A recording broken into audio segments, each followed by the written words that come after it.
Today, we're fortunate enough to be joined by Bert Arjen-Milner, CEO and founder of NLC in Europe. Based in Amsterdam, this particular venture building operation has successful in raising recently 200 million euros for their cluster of biotechs, medtech, digital, and pharma startups. I'd like to welcome Bert. Hello, Bert. I'd like you to start introducing yourself, please. Yes, thanks, Stephen. Bert Arjan, it's even in Dutch too complicated, so people call me BA. Dutch CEO, founder of NLC, and 52 years old, and there's a lot happened the last 52 years. So what do you want me to focus on? Okay, so let's start with your professional background and how you ended up where you are today, because you've got an extensive background for a 52-year-old man. Yeah, well, thank you. I think most people do have so. So I studied agricultural economics, did a bachelor, then I did a master in economics. I started to work in the telecom industry because I like the tech component of it. In the heydays of the dot-com era. I started in the Netherlands, then lived for a while in Dublin, and a long time in Brussels. Enjoyed a lot of international experience. Started with a big corporate, then I moved to a mid-sized company, and I thought the next step in my life, I want to do it myself. I want to jump in. So I started a company, a startup, and it went up really fast and it went down even faster. So I learned it the hard way, the really hard way, and you don't want to be there. So I lost all my money, I lost part of my self-confidence, and oh man, that was a tough time. And I kind of had to recover, and I started to work for a strategy consulting boutique in Amsterdam, advising boardrooms on the long-term perspectives. Now, how did that pathway get you to NLC? Yeah, so in the boardroom consultancy, they ask for the long-term perspective, right? So you do an analysis with a team, a lot of interviews, and of course, we cannot look 5 or 10 years ahead, but always an item was, how can we increase our innovation power? How can we, because we failed in the past, and what can we do? Because you have to adapt, right? It's you have to either adapt or you die. And I was struck every time again that a corporate cannot innovate. They failed over time. There are no successful innovative corporates. And I look at the autonomy of it as a why. Why is that? And I think there's a very good reason.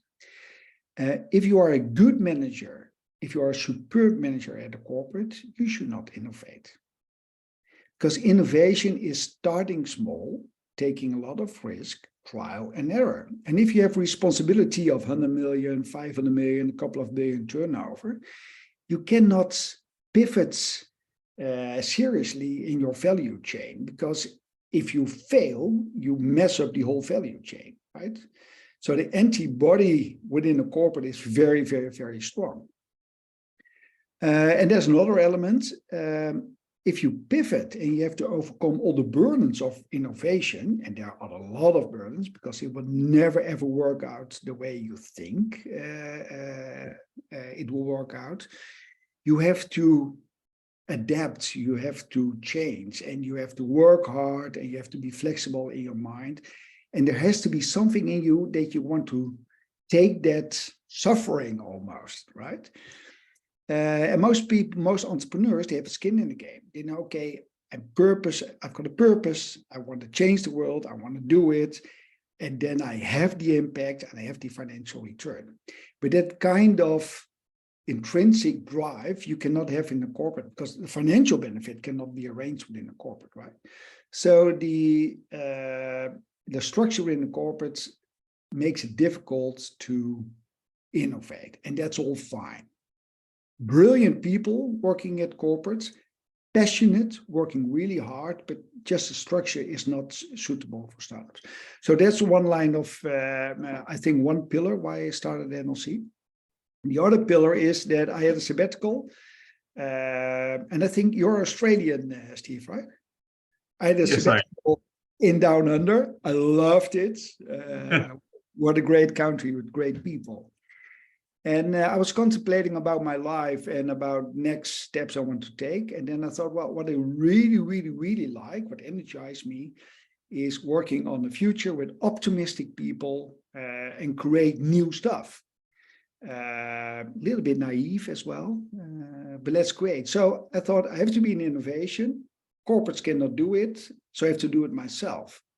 And then I took a little bit more, and that's the big advantage of a sabbatical period in the other side of the world from our perspective, from the Netherlands. And I thought, yeah, innovation is really harsh. Can we do it at scale to lower the burden and increase the chance of success? And with that idea, I looked into the market, where are the biggest challenge? And I thought the biggest challenge by then are either climate or in the healthcare industry. And 8 years ago, the climate green tech was more focused on the big solar wind parks, capital intensive. And then the world's biggest innovation market by far is healthcare. Extremely fragmented. So there I was in the other side of the world, and I thought I have to do something in innovation at scale. That was the starting point. Sorry for this long answer. Yeah, I went to a presentation you gave a few months ago in Amsterdam, and you talked about healthcare being the biggest game in town. And I thought that was a very poignant moment for me when I suddenly realized it is the biggest game in town, because it's where most people are employed at this point in time. And I think that what you've been able to do is quite remarkable with creating. How many companies have you got in the organization now? Active 85, and we did build 110. Yes. And you recently had a successful round of financing, I believe. Yes, financing is ongoing in our period, but we did the first close of our new flagship funds, the Health Impact Fund. Yeah. Well, congratulations on that. Thank you. Tell me, how does the company work? How does the organization work? Do you go out and seek new innovation? Do you go out and seek new ideas at universities? How do you operate? So let's go back at the basic assumption. So we say the world needs innovation, right? It's the way how we operate our healthcare system is not sustainable. Everybody knows.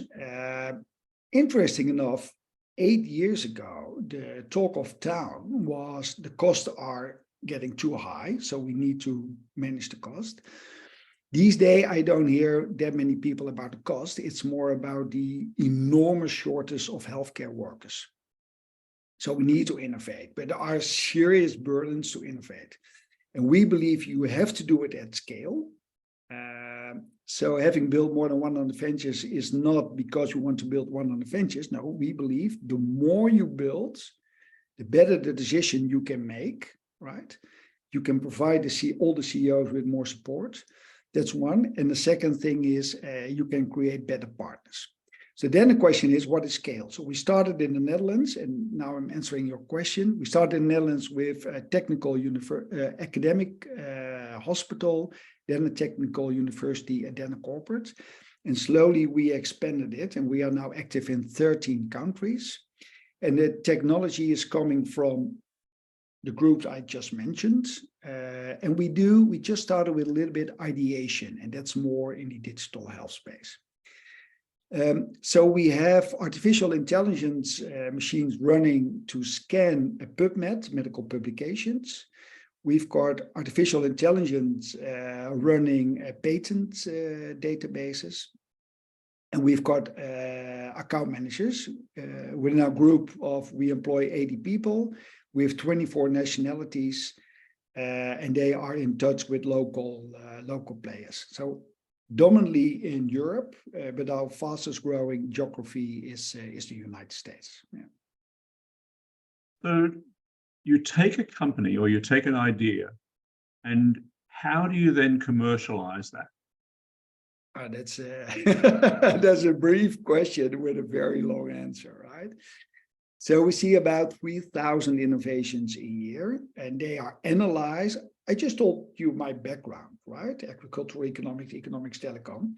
So I know I'm ignorant. I don't know the space. And I think that is a very important given since inception of NLC, that I don't know the space. So we have to organize around it. So we have a lot of skilled colleagues who know, but more important than the 80 full-time employed people at NLC is our network.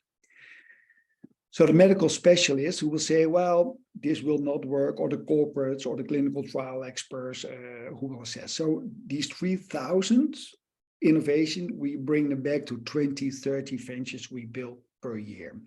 And what is building? So we look for, is it a serious solution for a serious problem? And do we think we can make a business case out of it? Because you can have a beautiful solution, but if there's no business case, it's doomed, right, from the start. So if it survived all the filters, then we make a deal. We take a license and we set up a company. Yeah? So we make an LTD or an SRL or a GmbH or whatever, wherever we are. We create a company, then we have 4 internal headhunters and a network of headhunters. And we're going to look for a candidate who can bring the technology from A to B. And just bear in mind, but I think you realize it, that from inception to a successful commercialization, on average, you need 4 different CEOs. 4. So there's a complete misperception in the VC industry that they say, no, the CEO has to own a majority. The biggest failure of startups is that the CEO has a majority because he or she will not be competent in 2 years' time. Great person, but not fit for the job. So we look for a match between technology and a challenge for the next 2 to 3 years, and there we recruit a person. We measure it in technology readiness level. We start typically on 3 or 4, and the commercialization, what you're talking about, is technology readiness 8, 9. It might take 3 years, it might take 8 years before we reach that point. You've had some amazing success stories recently, I think. Would you share some of those with the audience?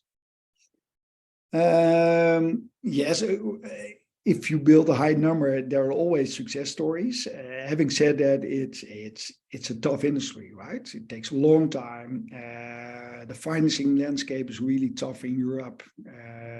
Nevertheless, we've got some very successful ventures.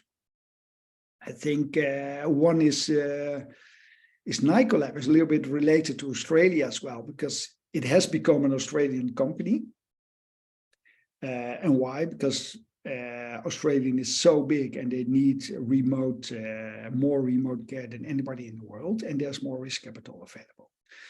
So what Nicolab does, if you had a stroke, you undergo a CT scan. Now, current practice, the doctor has to make an assessment, and that takes time, and the doctor is not available, and it's a human interface, right?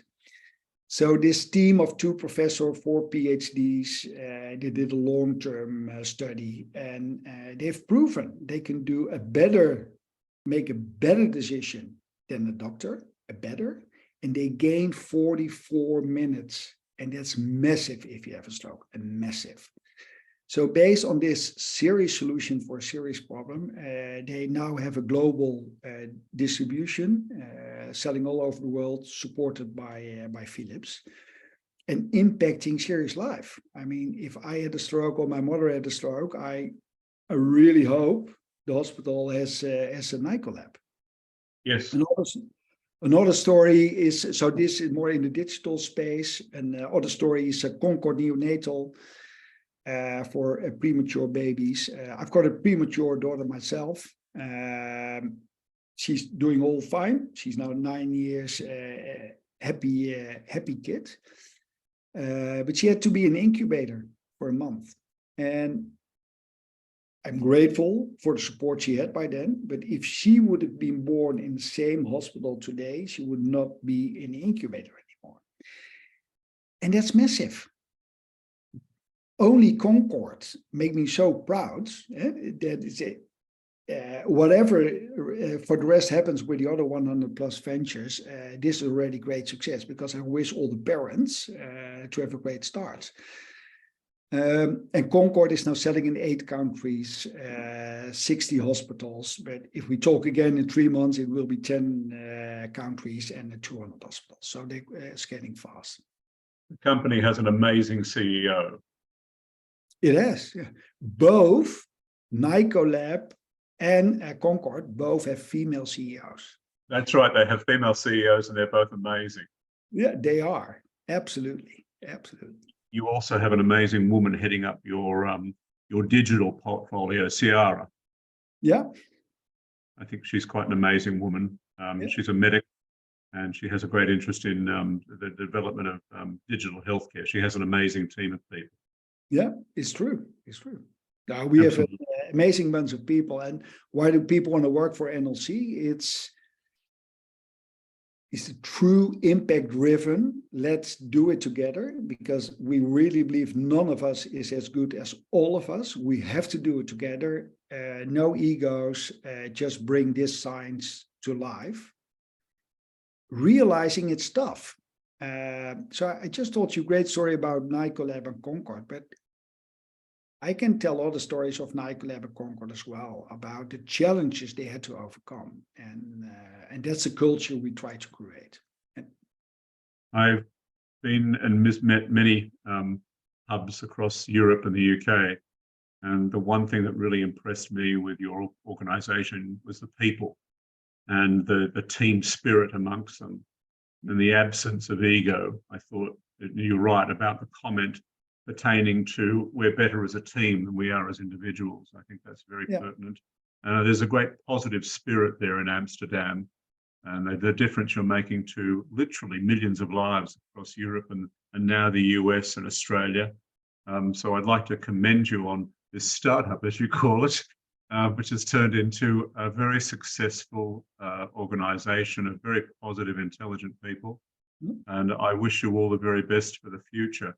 I would encourage anyone to make contact with BA if they have an interesting idea, or they're a venture capitalist, or they just want to find out more about how to invest in this particular organization, because I think it's going to make an enormous impact on the world. BA, is there anything else you'd like to add before we leave the podcast? Well, we didn't discuss it, but thanks for the kind words. And you just mentioned if anybody wants to invest, we will start a crowdfunding campaign September 1st. And that's a little bit, it's all about the democratization of healthcare innovation as well. So we have got big investors pouring in millions in our funds and in NLC ourselves. But for us, the ecosystem and doing it together is very important. So we have 1,100 medical specialists who invested in NLC. And I really like it, because we will help them, they will help us. I think that's a great mix. So we will share the information with you. It's going to be a WeFund campaign September 1st. Anybody's invited. Small tickets, €1,000 onwards. All right. Well, I want to wish you all the very best, and I look forward to staying in touch with you and seeing what I can do to help. Appreciate it. Yeah.